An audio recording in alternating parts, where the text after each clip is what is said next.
Ooh, it's Multiplier with a giant head. Actually, not really. It's just zoomed in for intimacy and just different for a change. So you're setting levels on your track. You're wondering, do I set the bass here or here or here?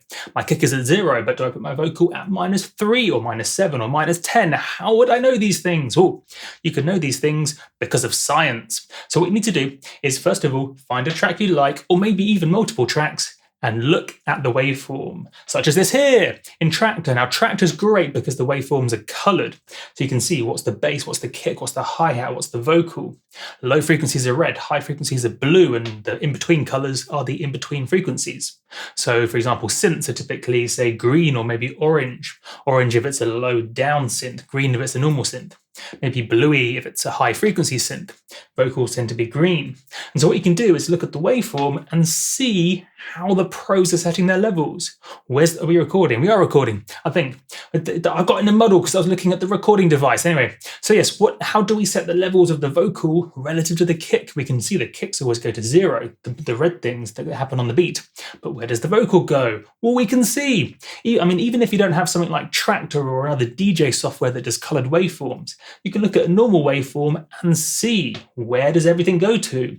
And then you can simply read it off. Now you're wondering, oh, I've got in a muddle there, but that's okay. Back on the game, here's the insightful concept I developed.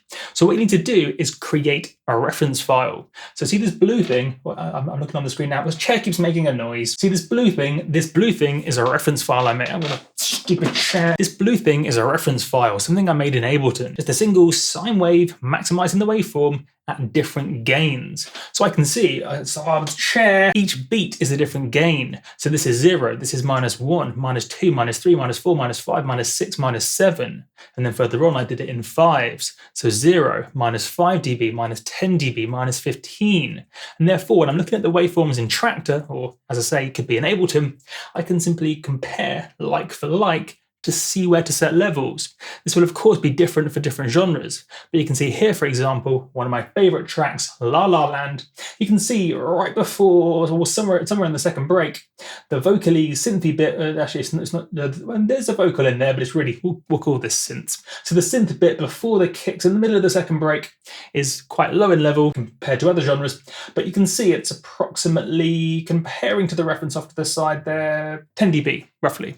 So I could see, say 10 dB or so. So I can look at the level of the synths in the final master on one of my favorite tracks and just literally read off the levels. I can read off the levels as being approximately -10 dB. And therefore, if I'm making a track and it's at -20, that's bad. Are we in focus? Yes. If we're at -2, that's also bad too. I mean, it doesn't have to be precise to the very decimal, to the very dB necessarily, but you should be in the same ballpark roughly anyway. As you do this for many tracks, you'll see there's no such thing as a standard way to set levels, but across various genres, there are certain themes. If you take, say, high energy EDM pop music, for example, everything tends to be a lot more compressed. And so the difference between 0 and the breakdown synths will be lower, only say 5 or 6 dB, possibly. Whereas in genres like this, the La La Land, it's, as you can see, it goes right down to maybe -12 dB below 0. But as I say, not -20, not -25. All of this I know because of this reference file I made. I can literally calibrate my eyes to what's 5 dB below 0, what's 2 dB, what's 10 dB, and therefore look at prose tracks accordingly. It's taking the guesswork out of things. I'm a big fan of not just doing nonsense. I mean, well, that's the wrong word. So oftentimes people will say, you must do it this way, you must put the stereo imaging like this, you must set the levels like this, and that's all nonsense. I mean, you can actually prove to yourself most of the time what you need to do. Just simply look at the things you want to make. So in this case, the pro tracks, I mean, that's what most people want to do. Look at the pro tracks and see what they do. If they set their synths 4 dB below the kick in a certain section, maybe the intro, maybe that's how you can do it too. And then you're probably wondering, how does this fit into, are we recording? We are. Are we in focus? I have no idea. How does this fit into mixing and mastering? Do I set the levels in the mix or the songwriting stage, or do I get a less squeaky chair, or do I do it in mastering? And it depends. Like, how you do mastering is determined partly by how you do the mix. And so it's up to you how you get to this end result, but knowing what the end result should be can allow you to get there in a much more efficient and less stressful way. Otherwise, you end up second guessing yourself, as I'm sure you figured out. We've all been there. You're like, oh no, is my intro too loud? Is my intro too quiet? Is the level of the bass after the kick? I've got it set at 3 dB. Is that correct or is it not? Should it be minus 12? In some genres, yes. In some genres, no. In some genres, somewhere in between the two. In some genres, the bass goes right up to 0. Or take, say, a hi-hat, for example. Sometimes the hi-hat on the offbeat goes right to 0. Other times, minus 5, minus 7. Or minus 10 in some... it's not if it's a dominant hi-hat. But anyway, you get the idea. You can analyze professional tracks, use your reference you've made to calibrate your eyes to figure out how to set levels. Anyway, it's a whole way of approaching music production. Pretty much everything I teach comes from analysis like this. I don't just take what someone said as being the way you're supposed to do things. I analyze it myself and think it through from first principles. If someone asks me about stereo imaging, I don't just parrot something someone else said. I think, right, well, let's analyze. Let's see what my favorite tracks in the world do and start from there. And then I see what they do and then still dig deeper and dive down to first principles. What's the advantages of doing it one way or another way? And build up a whole philosophy to music production from there. And that applies to me too, in fact. So if I tell you to do something, don't just do what I say, test it. Find a way to test what you suspect and go from there. So in the case of, say, take almost anything. It could be reverb, it could be saturation, it could be loudness, it could be how you export, it could be any bit of processing at all. Chances are you can test it to see what works best. Don't just do what someone says, test it, and then use the results of the test. So in the case of this, for example, if someone said, set the bass always 4 dB below the kick, I can go, no. Look at all these professional tracks. Some of them it's at -1, some it's at 0, some it's at -10, some it's at -7, -6. Every track's different. I mean, yes, there are some common themes, which of course you can figure out by analyzing the tracks. So for example, the kicks almost always in the final master go up to 0, especially in the main section, not always in the intros. In fact, that's a cool trick. But yes, there are some general themes, but for the most part, everything is different in all the different tracks. So if you take stereo, or let's take something that people take as gospel, as something you're supposed to do because everyone says it. Mono low end. Whilst yes, there are many reasons why mono low end is good. I won't get into it now. I could do a half an hour spiel about it. There are some tracks where the low end isn't mono.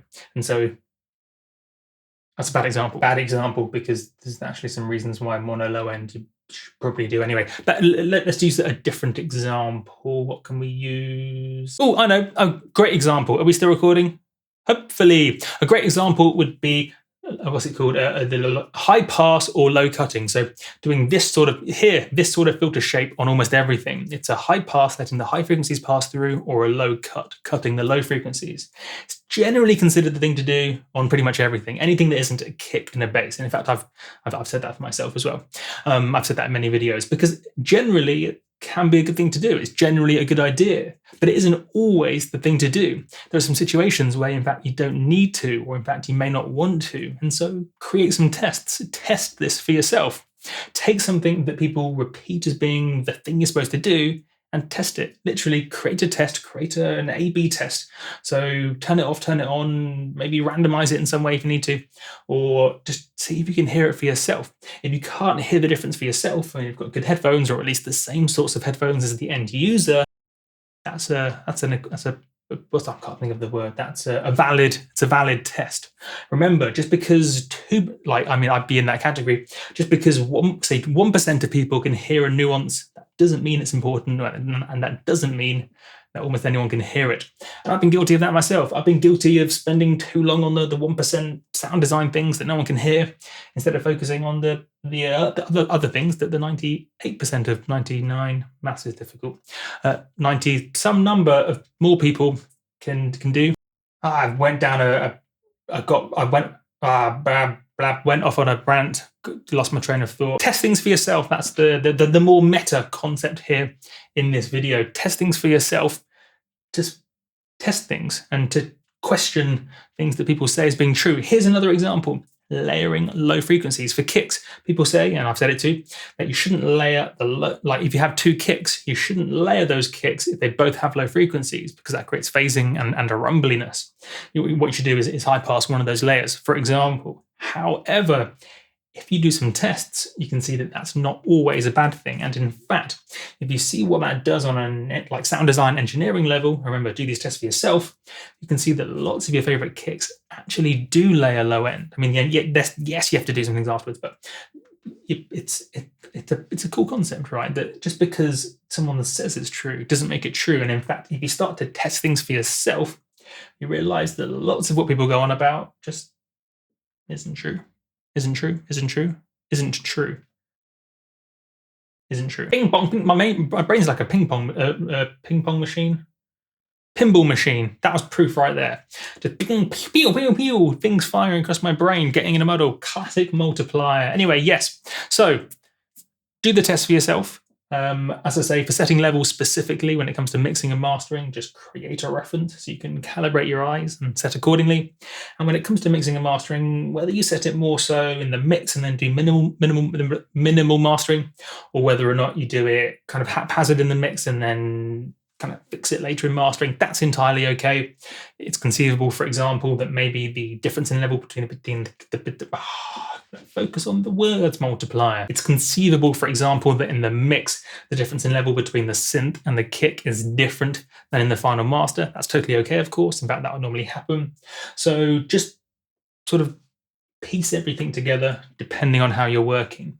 And remember, of course, we're comparing the final master here. So it's the final master we're comparing, not the mix. And I think that's it. I think that's everything. Just some ideas to spark your imagination and get you testing, get you questioning things that people like me on the internet say. Don't just do things that people on the internet say. That would be a bad idea. Test things for yourself and build up your knowledge from there. Next video will be probably new studio vlog, because it's all very much in development right now. That's not plugged in. For example, I need to plug it in. Oh, screensaver. The whole other half of the room is pure chaos. It's very stressful. My name is Multiplier. Just for fun, let's put this in the shot. Wow, Multiplier, you're a maniac. What are you doing? Oh, breaking the illusion that there's no light in here or something. I don't know. Oh. Catch you guys in the flippity flip. This video is sponsored by me, my website. As you can see here, I have a whole range of things available, from Serum presets through to Serum tools, samples, and a whole bunch of other stuff. Do check it out, link below, multipliermusic.com, and/or subscribe. Thanks for watching.